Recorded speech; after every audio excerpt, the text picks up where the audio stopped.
Hello and welcome students, আশা করি তোমরা সকলেই খুব ভালো আছো। জ্ঞানজ্যোতি কোচিং সেন্টারের পক্ষ থেকে তোমাদের সবাইকে আরও একবার স্বাগত। তো আমি মীরা ম্যাম, আমি আজকে তোমাদের সেমিস্টার থেকে আবার একটি নতুন টপিক নিয়ে চলে এসেছি। আজকে তোমাদের সঙ্গে আমি যেটি আলোচনা করব সেটি হচ্ছে উপভাষার প্রকারভেদ। বলতে উপভাষা কয় প্রকার এবং কি কি সেটি নিয়ে আমি আলোচনা করব। আলোচনাটি শুরু করার আগে তোমাদের ছোট্ট করে একটা ইনফরমেশন দিয়ে দিই। বোর্ডের কর্নারে তোমরা দুটো নাম্বার দেখতে পাচ্ছ, এটা হচ্ছে আমাদের জ্ঞানজ্যোতি কোচিং সেন্টার হেল্পলাইন নাম্বার। এখানে তোমাদের অনলাইনে ক্লাস নেওয়া হয় এবং তার সঙ্গে নোটসও দেওয়া হয়। তোমরা যদি অনলাইন ক্লাসে যুক্ত হতে চাও এবং নোটস পেতে চাও তাহলে অবশ্যই এই নাম্বার দুটির সঙ্গে সরাসরি যোগাযোগ করো। তো আজকে টপিকটি আমি শুরু করছি। আলোচনা করব আজকে তোমাদের সঙ্গে সেটি হচ্ছে উপভাষার প্রকারভেদ। বলতে উপভাষা কয় প্রকার এবং কি কি। তো এর আগের ভিডিওতে আমি তোমাদের সঙ্গে উপভাষা কাকে বলে এবং তার বৈশিষ্ট্য নিয়ে আলোচনা করেছি, সেটা যদি তোমরা না দেখে থাকো অবশ্যই সেটা দেখে নিও। তো আজকে আমি প্রকারভেদ নিয়ে বলবো। উপভাষা, বাংলা ভাষায় উপভাষা হচ্ছে 5 প্রকার।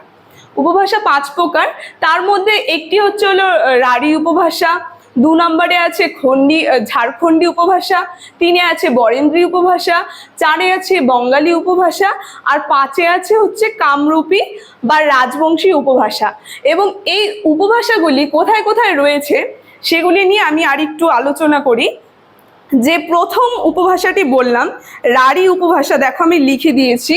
রাঢ়ী উপভাষাটি পশ্চিম এবং মধ্যবঙ্গের মধ্যে প্রচলিত। জায়গাগুলি যদি আমি একটু নাম তোমাদের সঙ্গে আলোচনা করি তাহলে বলি কলকাতা, হাওড়া, উত্তর এবং দক্ষিণ 24 হুগলি, পূর্ব মেদিনীপুর, পূর্ব বীরভূম এবং পূর্ব বর্ধমান, নদিয়া, মুর্শিদাবাদ প্রভৃতি জেলায় এই রাঢ়ী উপভাষাটি প্রচলিত।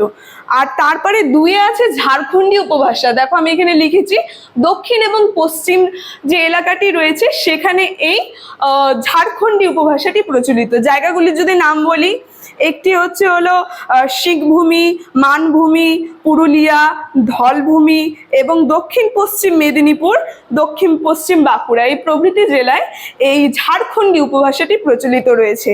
3-এ আছে বরেন্দ্রী উপভাষা। বরেন্দ্রী উপভাষা যদি আমরা লক্ষ্য করি সেটি দেখব উত্তরবঙ্গের এলাকাগুলির মধ্যে, যেমন মালদা, দক্ষিণ দিনাজপুর, তারপরে উত্তর দিনাজপুর, রাজশাহী, পাবনা প্রভৃতি অঞ্চলের মধ্যে এই বরেন্দ্রী উপভাষাটি লক্ষ্য করা যায়। তারপরে আমরা চলে আসছি 4 নম্বরে যে বললাম বঙ্গালী উপভাষা। এই বঙ্গালী উপভাষাটা যদি দেখি এটি রয়েছে পূর্ব এবং দক্ষিণ পূর্ববঙ্গের মধ্যে। নামগুলি বলে দিচ্ছি, বাংলা ভাষার ময়মনসিংহ, ঢাকা, তারপরে বরিশাল, নোয়াখালী, ত্রিপুরা, কাছাড়, মণিপুরা, হাজরাং এই প্রভৃতি জেলার মধ্যে এই বঙ্গালী উপভাষাগুলি কিন্তু দেখা যায়। তারপরে কামরূপী বা রাজবংশী যেই ভাষাটা রয়েছে এই ভাষাটি আমরা দেখব উত্তর পূর্ববঙ্গের দিয়ে।